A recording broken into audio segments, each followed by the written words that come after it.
Welcome to Frankly Speaking, where truth is our mission, rally our realm, set as we see it, and frankly as well. Our prodigal son is back. He's been on sabbatical for a while. How you been? Missed a couple of weeks. I've been Yeah, pretty good. And critical ones at that. And I hear good things about what was going on this show while I was away, so I'm glad to hear that. Oh, so the little birds was twerking up there? Yeah, tweeting? Let's just say that information travels very fast in this city. Tell me about it. We'll get into that in a second. Can you hear the music? Can you see the dancing dolls?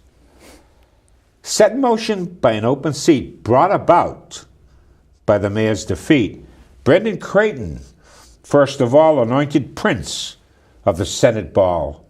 Unchallenged, and that's fine, should no one cross the party line. But others with ambition may not be fond of that rendition and dance the dance, the open seat, their decision to compete. While in the wings the elephants roar and independents do explore, why not seek the Senate seat? Contested elections are only fair. It should have been. Why not seek the Senate chair? Contested elections are only fair. If you take a look, I showed this last week when you were not around, because I did this thing on musical chairs, and there it is up there. My point was that Mr. Wong, who is a rep from Saugus, he could enter the race, as could the Mayor Judy, both are Republicans, and then Representative Creighton already said, hey, right off the get-go, the ink wasn't even dry when he said, I'm in. And that was not unexpected, by the way. Yeah, his father knocked on my door recently getting the signatures, so they're working on it. He's definitely working on it. And you had to consider that Brian LaPierre, who, once again, topped the ticket big time, he could entertain taking a shot at it. Right. But they're going to sort that out among themselves. Put that back up again, please, Pedro, because I added a dimension there. You notice in white it says an independent, and with the lips shut. Now, there are rumblings that an independent could run in that race, which would be interesting. And if an independent from Lynn ran, that would hurt Brendan Creighton badly. Yes, because they can't be knocked out in the primary, and they could conceivably split the Lynn vote. Right. So an independent from the city of Lynn, whatever vote they get, is going to be at the expense of Brendan Creighton. Wouldn't that be true? Yep. So that's an interesting thing. We'll have to take notice of whether anybody will, if an independent were to pull papers, that would be a pretty good story. So stay tuned. Now, if you change nothing, guess what, folks? Nothing changes. Did you know that, Paul? Yeah, it's rather profound. It is, isn't it? Yes. Nice graphic, though. Now, there are ideas. Some are good, and some are not so good, otherwise known as good and bad. Right. Can I just say something about the uncontested seat? Get back to you can, because that's one of the points. all right. Can you see right there? Yep. Okay. The question I'm asking you is an uncontested Senate seat, is that a good idea? Absolutely not. So? It stifles debate. If there's nobody to talk about the issues, the issues are decided by the person running. They don't really have to answer to the electorate, right? It goes beyond that, though, because there were 3 council seats that were uncontested. Is that correct? No, 2. 3. Uncontested? 6, 7, 4. Oh, uncontested races, right. Okay. Right. Yeah. I believe that, and I have a great deal of fondness for Representative Kale, but he ran against Ayer. Right. He's pretty much anointed. For that matter, Clancy was anointed mayor to start with. Right, back in 2000. Yeah. Right. Yeah. So this anointing of office with no candidacy, with no, like you said, any dialogue between the people and what issues may be, will kill a democracy. Right.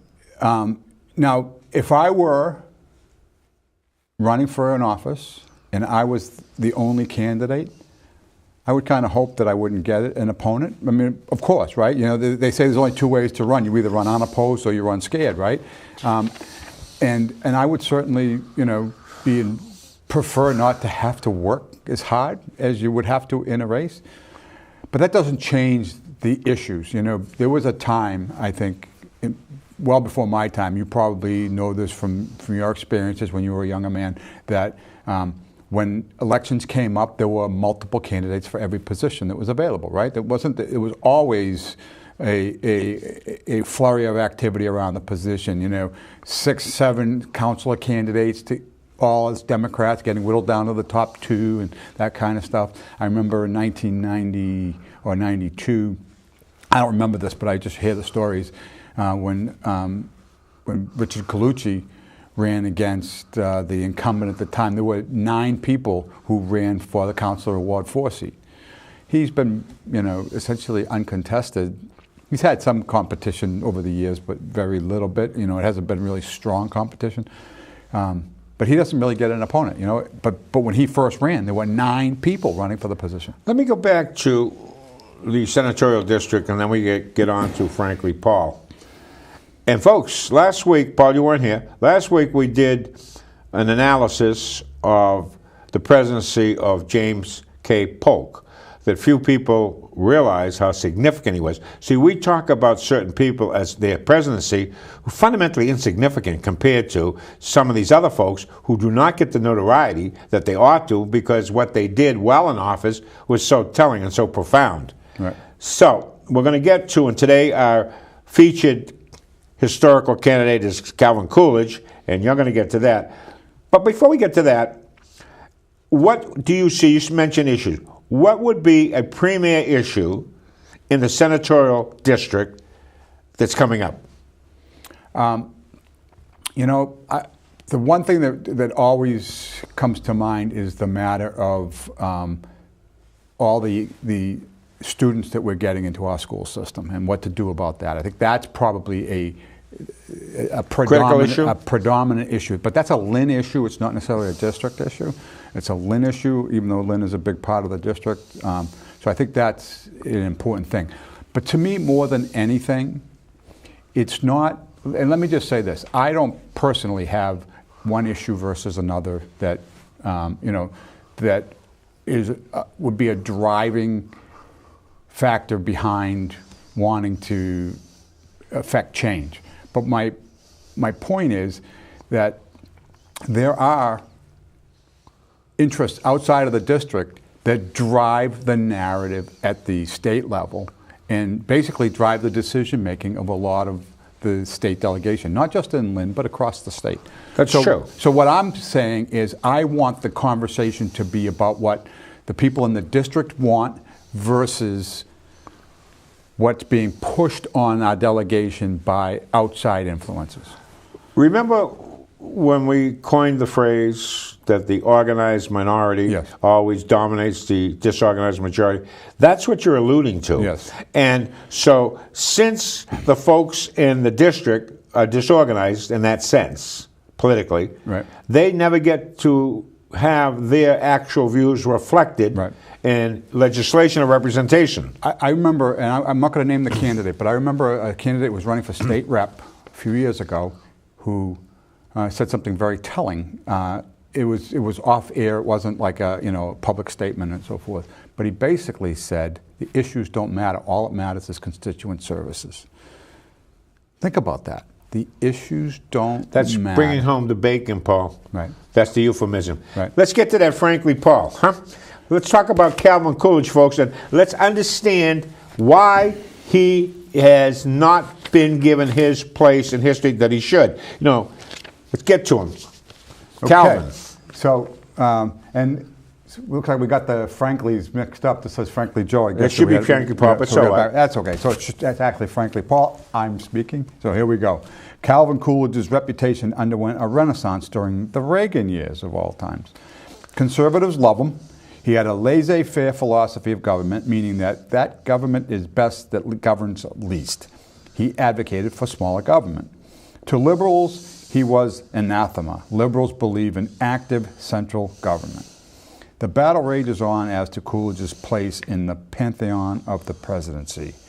What neither the right nor the left disputes is Coolidge's stalwart support for racial equality, which is kind of interesting when you think about how people say today that Republicans don't care about those kinds of things. It's a misstatement for sure. It's a misreading of history, of course. Right.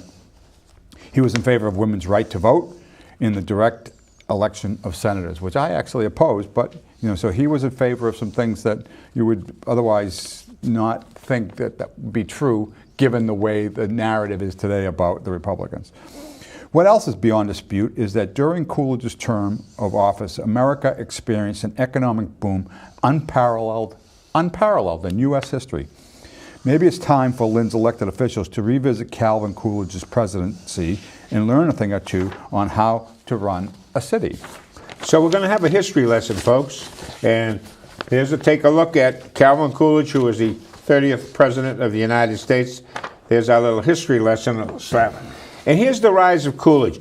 Paul, I mean, what fascinates me, take a look at how he stepped. This is the old days, the way it used to be done. Take a look at this. He was a city councilor from 1898 from Northampton, Mass. Do you have that, Paul? Do you have that sheet? Looks like I don't. Then he became a city solicitor, and after that he was a clerk of courts, and he was actually elected mayor of his hometown. Then he became a state senator and served as the president of the Senate for a couple of years before becoming lieutenant governor. After that, he became governor. Yep. And vice president of the United States, nominated in 1920, and we'll explain why later on. And he was president from 23 to 29. He actually took over the remaining couple of years. Harding died in office. He was the vice president. He could have ran again, Paul, chose not to. Right. He was our 30th president. Now, here's some facts of your pointers. Take a look at this, folks. Paul, read these down a little bit. These are just pointers about him for folks out there to get a feel and a flow. So for Coolidge, there was a standard of righteousness that might does not make right, that the end does not justify the means, and that expediency as a working principle is bound to fail. That's a very noble thought. I wish we had folks that thought like that today. It forces you to think about why you do things and act on the best interest of the people that you're serving. That's the way you operate it. Right. Then what's fascinating about it, if we can put these back up again, Pedro, people are entitled to the rewards of their labor. Right to the point. Don't you agree with that? Of course, yeah. All right. Now, here's one that I like about him. It's 3 sentences. 3 words. Calvin was frugal. Meaning? He did not spend loose with his money. His money or the government's money. That's right. Money. He made sure that it was a dollar well spent. Now, you want to hear an irony? In some of my research, I came across the fact that we're doing the French Revolution, that one of the reasons why France collapsed is because of this tremendous debt that they accrued, and then they just couldn't go any further. And one of the drivers of that debt was the fact that they spent like drunken sailors. Right. Similar to what's happening in the United States as you and I both speak. Bush and Obama did more harm to this country with that national debt at about 20 trillion than any combination of presidents in history. Okay, and we can refer back to that principle that that Huey Long had. There's not a dime's worth of difference between the Republicans and the Democrats. Right? That's true, but that was George Wallace that said that. George Wallace. I'm sorry. Okay. Now, here is the key. Who do you think spent like a drunken sailor? Karl Marx. Now, isn't that an irony? The father of communism. State control. They have no respect for money or private property, Paul. No. That's the problem. Right. Now, he opposed, actually, this is interesting because this is a union issue from local times. Read that one there. So he chaired the committee that arbitrated the bread and roses strike by workers of the American Woolen Company in Lawrence, Massachusetts. That's right. That was the beginning of the labor movement in this country. And that was when he first locked horns with Samuel Gompers. Yeah. And he also sent a telegram to him. We'll get to that one. He opposed prohibition, but he supported the Americans' involvement in World War I. Your turn, Paul. So his opinions and instructions do not outmatch. His view is opinions and instructions do not outmatch the Constitution. Wouldn't you like it if they thought that way today? Absolutely. You know, we need to start with the Constitution and build off of it. We don't try to have a tug of war between opinion being right over what the Constitution was intended to do, right? Paul, when you pass go, you get $200. You know, it's not an opinion that it should be $300 because you happen to be female, or if you're transgender, you get $500. You know what I'm talking about? Yeah. In other words, it's the same for everybody. With a certain, you go by go, you get 200. It's that simple. Yeah. Not an opinion. You don't qualify. That's the rules of the game. Otherwise, don't play Monopoly. He was the first vice president, folks, to attend cabinet meetings. And without knowing anything about the history of this, I will say it was because they saw the value that he brought to the conversation. Of course. It had nothing to do with any, you know, he didn't leverage. He says, you know, I want to be in there, and it made sense. Of course. Keep going, Paul. So he was his first presidential speech to be broadcast over the radio. That's the new medium of the time, yeah. Right. That's kind of like he was using Twitter. Yeah, exactly the same. Exactly the same. He signed the Immigration Act. Now, listen, folks, understand this. This is the 20s. Aimed at restricting, you hear this word? Congress passed an Immigration Act in 1924 that restricted Southern and Eastern European immigration and specifically excluded Japanese from coming into our country. That was back in 1924. You may say terrible. Look, it shut down immigration that one of my uncles couldn't get over here. Right. And that was predominantly so that we could absorb what we had? Is that exactly. It was actually the end of the World War I, so all the soldiers were back, and we just really had too many people and not enough jobs, that kind of thing, right? It was a realization that they needed to take a pause. Yes. Okay? And wait till we see the results that took place. Although he was opposed to this, by the way. He resisted it, but it was the will of Congress, and he felt that a president should abide by the will of Congress unless there was an extraordinary reason to veto it. In other words, right. So he would take his position, he would fight the cause, and then whatever the outcome, he would go along with it. Right. If he was entrusted with enforcing the law passed by Congress, he would did. Do it. Yeah. He did not like it or not. He did not like to rule by fiat, by executive order. Citizens, he gave citizenship. I was surprised at this. I didn't realize this. He gave citizenship to all Native Americans. Now, you would have thought that were born here. You would have thought. But many of them lived on reservations, and apparently those who lived on reservations were not citizens. They were citizens of the Iroquois Nation or whatever. But he granted citizenship to all. Pretty enlightened guy. Yep. He disdained regulations, Paul. Me too. Huh? Me too. Well, he did. He absolutely did. And all of this, listen to all these points, folks, because it has a lot to do with what's happening right now in your country and affects you, and here in Lynn, too. Yep. I love this one. It's called scientific. Calls it scientific taxation, which is lowering taxes increase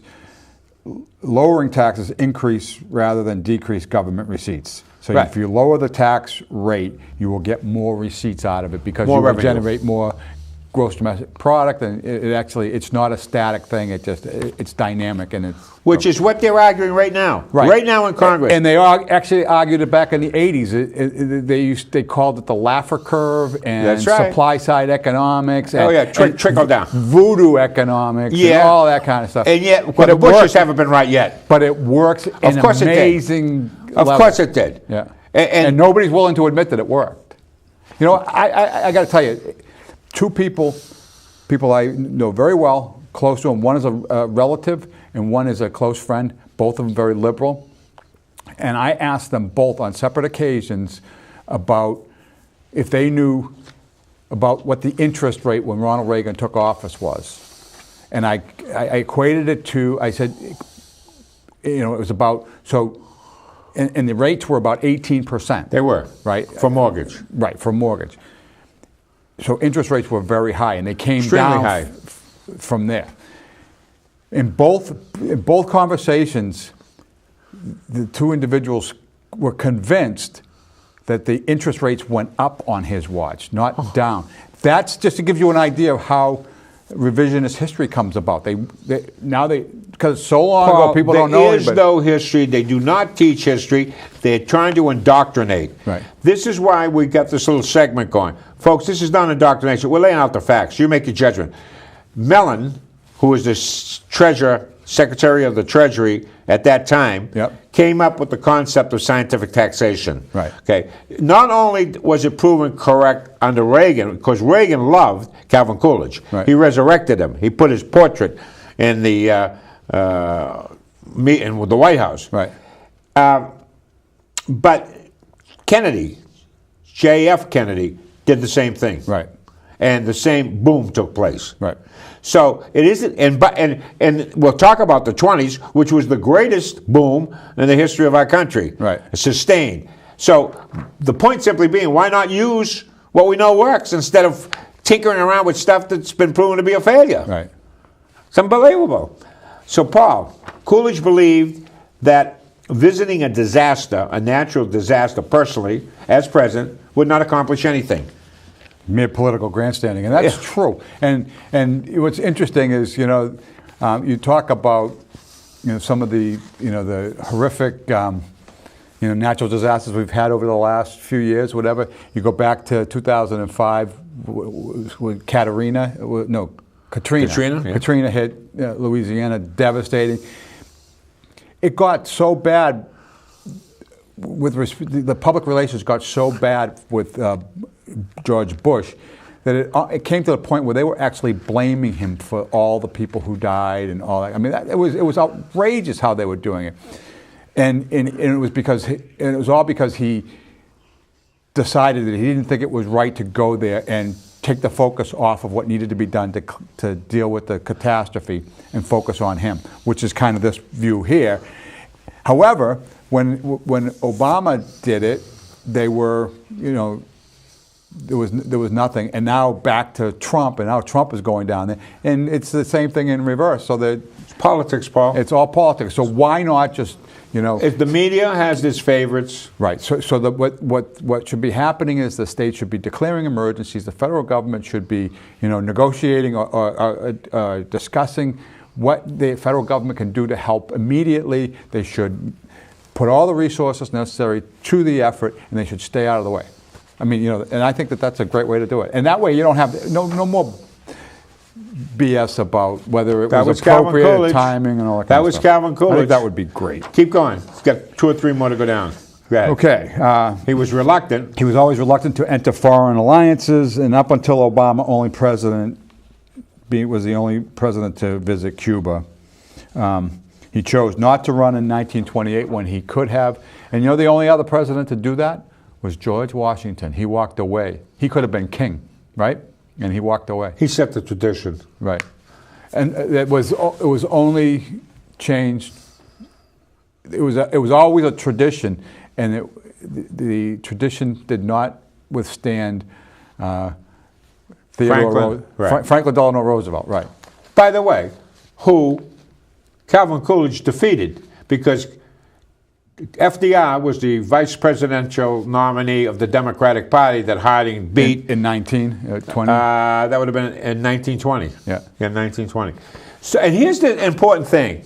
You mentioned that he was a strong proponent of civil rights, racial rights, right? And he supported women's suffrage. Yep. Now, the entire South that was Democrat voted against him, except for Tennessee. The only southern state they finally broke away was Tennessee. But the entire South, the Democrats were anti-civil rights. Right. And were opposed to women's suffrage, which he was for. Now, take a look at what he did. Another first of his. Appointed Genevieve R. Klein to federal judiciary, the first woman. That's great. Yeah. In the second inauguration, he was the first presidential inauguration broadcast by radio. In his second inauguration, he had 2, yeah. And he was born on the 4th of July. The only president born on the 4th of July. See, I thought, Thomas Jefferson died on the 4th of July, right? Not sure. Yeah. But I know that he was the only one that born on the 4th of July. Listen to what he did as governor of Massachusetts, folks. He took office in 1918, I believe, right after, as the war was coming to a conclusion. There were 118 state departments at that time. When he left office, there were 18. What do you think of that, Paul? Talk about making small government. Eliminated a few jobs in the process, I'll bet. They weren't happy with him. But see, that's the thing is, that's the people don't really understand when somebody says, we need to abolish the IRS, or we need to, scale back the EPA and all that kind of stuff. The reason nothing ever happens with it is because there's so many people's jobs that are at stake. And, it's less about the value of what the department does and more about preserving the jobs for their friends and family. Orwell wrote about it in 1984, as many have. That's called the bureaucracy. Yeah. That's an ugly beast. Yeah. Here is how he became president. This is the genesis of his fame. It happened in 1919 when the Boston police went on strike. And he, as governor of Massachusetts, sent a telegram to Samuel Gompers, who was the president of the AFL, and he said, and I quote, "There is no right to strike against the public safety by anybody, anywhere, anytime." That won him a whole bunch of national attention because he stood up strong for public safety. Right. And it wasn't against the police, it was against the union. I'm not so sure that municipalities or municipal employees or federal employees should be unionized. I could make an argument. I can tell you that they shouldn't be. Right. It's a problem, and even John Kennedy spoke negatively. Who else didn't like it? Franklin Delano Roosevelt. He said be careful of that. Don't ever do it because you'll be stuck forever. And John Kennedy. Are you sure of that? Because FDR had a lot of folks in his administration who were very sympathetic to the Soviet But it didn't model. happen until the 60s. What didn't happen until the 60s? Public sectors were allowed to unionize. Why was he fighting against the police union that's going on strike in 1919? I mean, in 1919, Was that Calvin Coolidge. Was it state police? Yeah, Or was it local police? they were the state. The Boston Police Department went on strike. And he said to Gompers, no way. But that was before Roosevelt, too. Of course it was before Roosevelt. It was right after at the close of World War I. So what I recall from history, and I could be wrong on this, but I did recall reading something about John Kennedy taking advantage of passing some getting some legislation passed during his term in office that expanded, at least, if not started, the ability of public sector employees to unionize. Teachers. That could be. To accelerate it, may be the case. Maybe it spilled over because when I first started teaching, there was no union. And just like with Lyndon B. Johnson, we talk about this all the time. When Lyndon Johnson was the president of the Senate, he had nothing to do with civil rights. As soon as he was president, he wanted to be the one that passed it. So it was all about who got credit for it, because as he believed, if you are the one who, passes legislation for the benefit of a class, you will get their vote forever, right? And that was kind of his He got up on the balcony and he looked out at the crowds that were applauding his signing of the civil rights that he pushed. And they were all folks of color. Yeah. And he turned to his folks. This is quoted in history. In a book and he about looked out and he started giggling and he said, "We own them for the next 200 years." Right. And he used the N-word. Yeah. Okay. Yeah. That was Lyndon Johnson. Yeah. Hypocrisy. Right.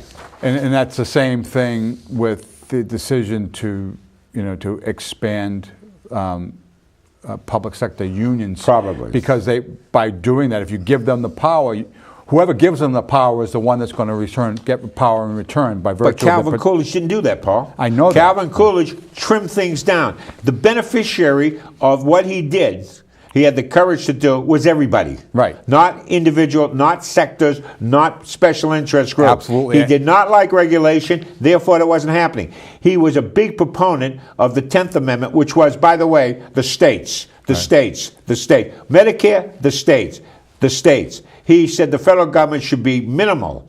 The states should be where all things happen. Right. That has changed radically since Franklin Delano Roosevelt. Right. As a matter of fact, my argument is going to be, folks, that after Calvin Coolidge, where this country was booming, all of a sudden we end up with FDR, and the country went down the tubes, and if it hadn't been for World War II, we would have really been in trouble. That bailed us out economically, as you well know. Right. So, here we get to, what is this? The Roaring Twenties there? Let's get those Roaring Twenties up there. Oh, I love that graphic. Now, if you take a peek, and this is, we're going to do some strict analysis of realities. The first one would be, Roaring Twenties would be Coolidge tax and debt reduction policies. Do you see that, Paul? Yep. All right. When, in 1923, the total debt of the United States, believe this, folks, was $23.3 billion. Now, that was 1923. Now we're spending that in about a day and a half, right? Well, the state government's budget's about $40 million. Right. $40 billion, rather. By 1929, when he left office, notice what happened. Look at the trend. It had gone down. It went down to 16.9. Right. It didn't go up. It went down. Take a look at the federal budget in billions back in 1921. Right. So over the 8 periods run by the Republicans, he managed to get the federal budget down from $5.1 billion to $3.3. That's, I mean, I'm just doing some quick math in my head. That's about a 1/3 reduction in the budget. That's phenomenal, isn't it?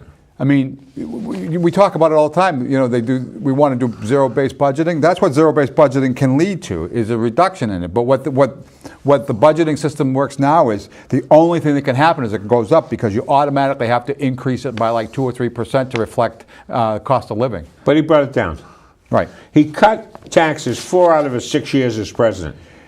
4 out of his 6. Okay, and let's go back to that. What did he call it? Scientific taxation. Yeah. This is the thing that the Democrats are screaming about right now. They're basically saying that Trump wants to lower taxes, and it's going to create a $1.5 trillion deficit, as annual deficit out of it, and look here, he cut taxes 4 of his 6 years as president, and as a result of that, the budget went down, the debt went down. And take a look at the next one. And then look what he did to the wealthy. He cut the effective rate on the wealthy from 50% to 20%, and the revenue from that tax bracket rose from $77 million to $230 million. So charge them less and get 3 times as much.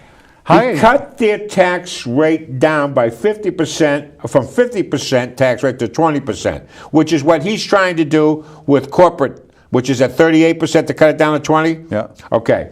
He cut 50% their tax rate of the wealthy down to 20, and look what happened to revenue. Instead of getting $77 million, he ended up with $230 million. Right. Who's the smart guy? That's right. Okay? And look what happened in 1927, folks. Wouldn't you love this?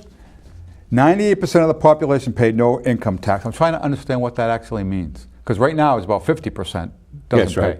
47 to 50% do not pay any income tax. So basically, the efforts of his policy reduced the income of the lower middle class to 0. If only 2% of the people were paying taxes, federal income tax, they were the wealthy, that's for sure, right? Nobody but the wealthy.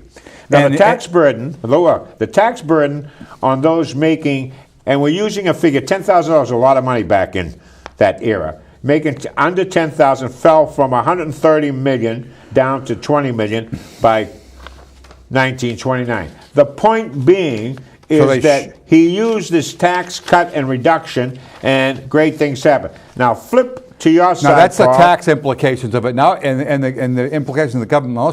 Now we could talk about what happened to the economy. Well, if you take a look at it, you'll see it. You see the little car there? I love that little roadster, huh? Yeah. On the flapper. American industry, look what happened to it in the 20s, Paul. Yeah. It didn't flourish, it triumphed. Take a look at the unemployment rate. 3.3% from 22 to 29. Yeah. And it's not even that low right now, and we're doing pretty good. And by the way, back then they had real jobs. They were good paying jobs and so forth. Take a look. Right. What was the gross national product? This is unbelievable. Gross national product, is that national or domestic product? Okay, so increased annually by 7% from 24 to 29. Per capita income grew by 30%. Hold it, no. Slow down. Gross national product increased 7%. They're looking at 3% as bailing us out of our debt. 3%. If we have 3% growth now, they're looking for big things. Under Obama, it never broke 2%. Right. You're talking, he cut taxes, his policies gave this country a 7% gross national product increase throughout his. Right. That is unbelievable. Right, and you cannot underestimate the value of a growth in the economy. The growth in the economy does so much. It puts people to work. It raises tax revenue. It helps to reduce deficits, eliminate deficits, and reduce the debt. Well, I'll give you an example of a country that adopted Calvin Coolidge's policies. China. Yep. And their growth rate was 6, 7, 8, 9%. Right. GP. During all the Obama years. Exactly. Right. While Obama was growing this country at 1.5 or flat, and I would argue China was blasting away at 7, 8, 9. Calvin Coolidge's policies. And I would argue that Obama didn't want it to grow. Well, you can argue that it didn't. He didn't, but and the scary thing is that I believe he was successful because that was his intention. But anyway, that's another. He wanted to transform America to a third world country. Right. Per capita income, as you were pointing out, this is very important. Per capita income from 1922 to 1928, how did it grow? How much? 30%. Yeah. How much has it grown in the last 20 years? It's decreased, hasn't it? It's been flat. Hasn't grown at all. Which is effectively a decrease, right? Yeah, it's effectively a loss of money because prices go up. Its buying power goes down. Right. Yeah. Meanwhile, then it was money hand over fist. Right. And my father was over here earning money to send over to the old country to take care of my mother. He could do that, and he could still make a good living here. Exactly. That's what they did. Now take a look at what and by the way, you know, another obvious benefit when unemployment rate is that low and people's incomes are growing in real terms is you have less dependency on the government. And that's why you don't need big government because they were independent. They could take care of for themselves. Right. Take a look at what the real earnings were. Real earnings increased 22%. Mm-hmm. Now, in that area, that's huge. Now, remember, I'm reminding you folks, they also put in a very stringent immigration policy. In effect, shut it off. Right.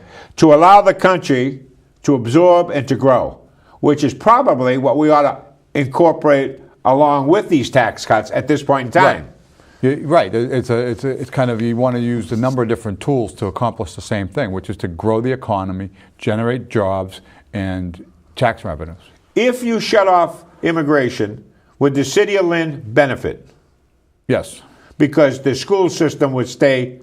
It would be flat for a while. I mean, Which it would have its normal growth from the people that are already here and all that kind of stuff. Families growing and all that. So it would benefit everybody at all levels, correct? Yep. All right. Now, here is another important factor in that roaring 20s.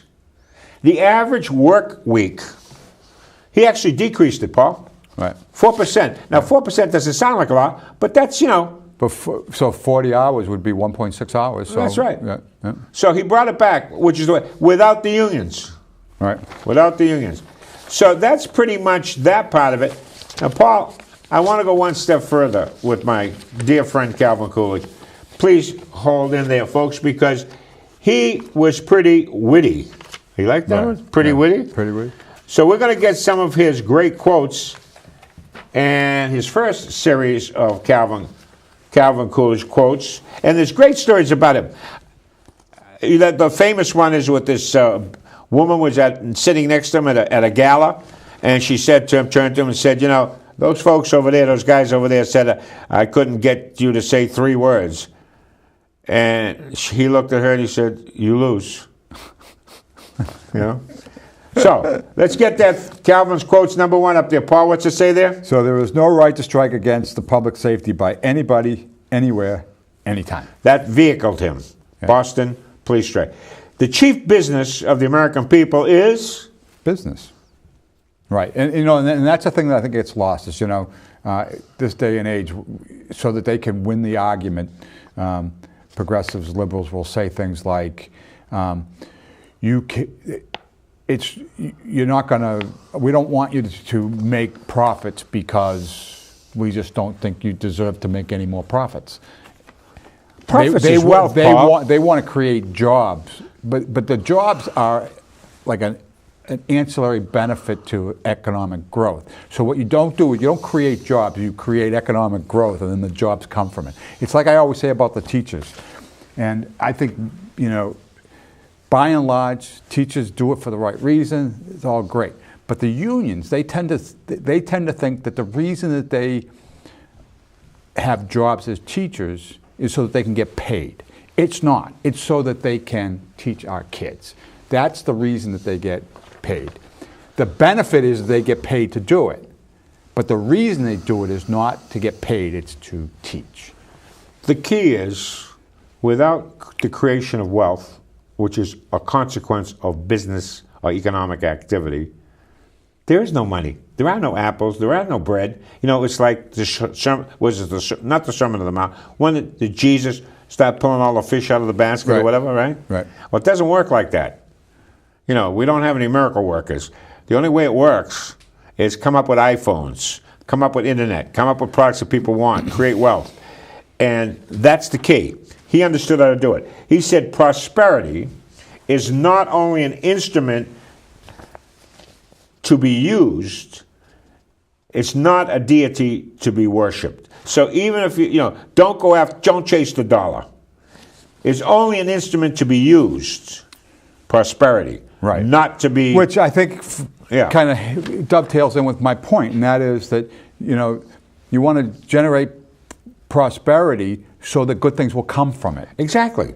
But don't... Namely, but good don't, jobs. But don't, greed is good to a point. Right. Put an asterisk on that. Right.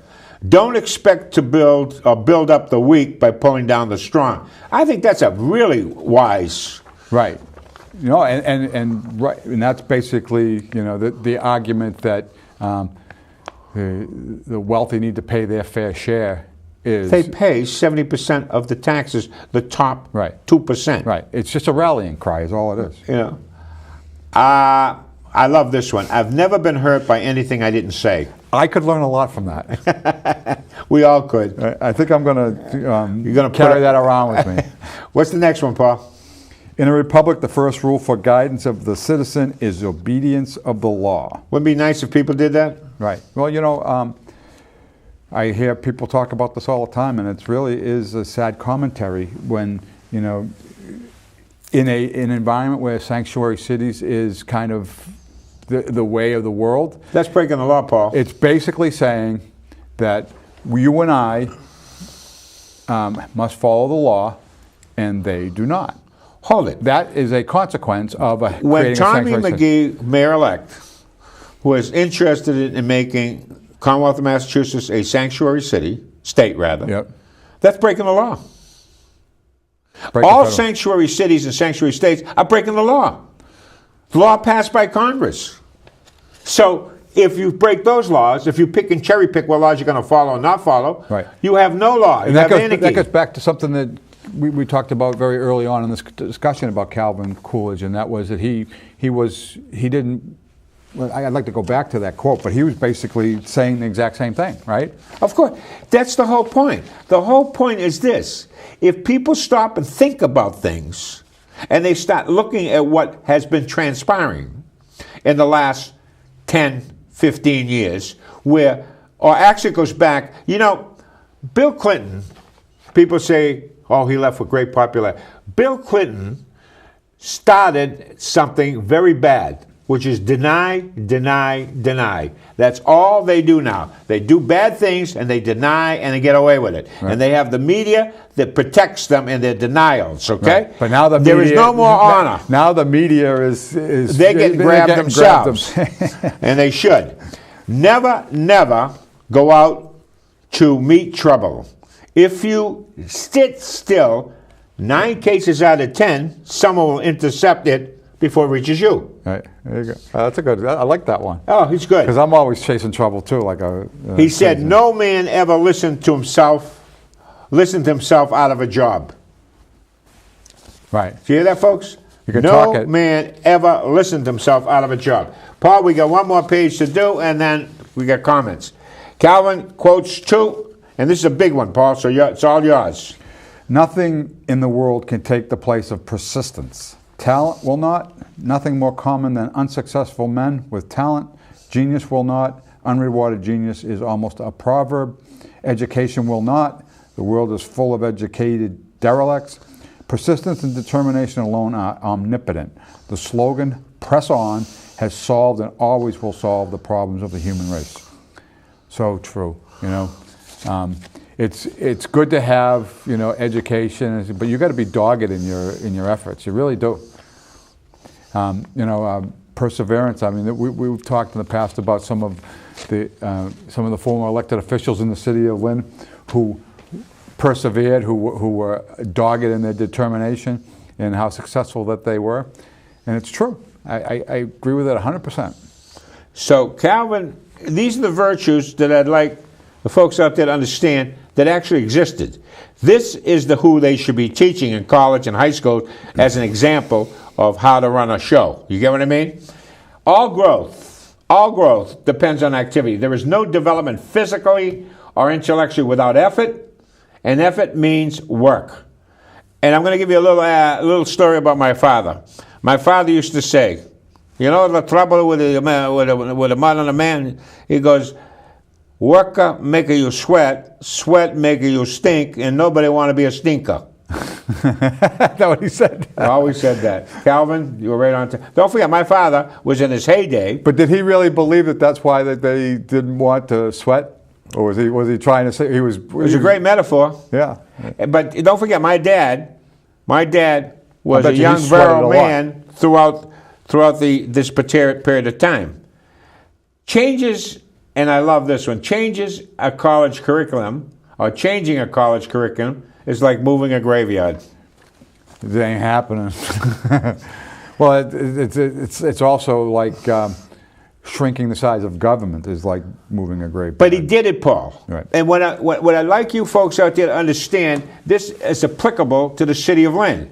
If you turn around and you put some programs in there that reduce, that cut some of this, or combine with creative, and you don't overregulate, and you don't overstep your boundary. Look, everybody likes a ferry, but it's a lost leader. Why throw good money to bad, Paul? You know, these are not good ideas. You got to figure out a way to make it work before you institute it, right? Well, it's been demonstrated to not be economically sound. You know, communism and socialism is not economically sound. Take a look at Venezuela. Take a look at the Soviet Union. Take a look at Cuba. You know the ones who smartened up? The Chinese. They said, hey, this communism, great political system, bad economic system. Right. You know what they did? They abandoned communism as an economic system. Right. And they adopted capitalism to feed 1 billion starving Chinese. By the way, they all want to knock Putin. What has Putin done? Putin did the same thing. He said, the heck with this communist model. I'm going to be an entrepreneur. I'm going to own all of the U.S. uranium if I can. And guess who sold it to him? Right? Yeah, Hillary Clinton and Barack Obama sold our uranium to him because he wanted to corner the market on uranium to sell it back to us as a premium. Do you like that one? Or to hold it back. Yeah. What folks don't understand is uranium those are the isotopes that they use in cancer treatment and stuff like that. It's not just to make bombs. Right. So you have to look at things. Putin turns around. He's an entrepreneur.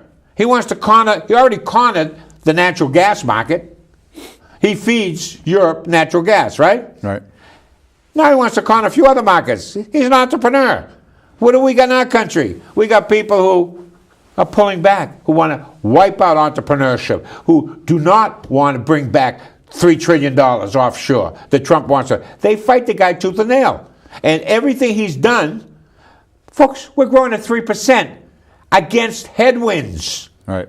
Imagine what would happen if they ever gave him what Calvin Coolidge did, right?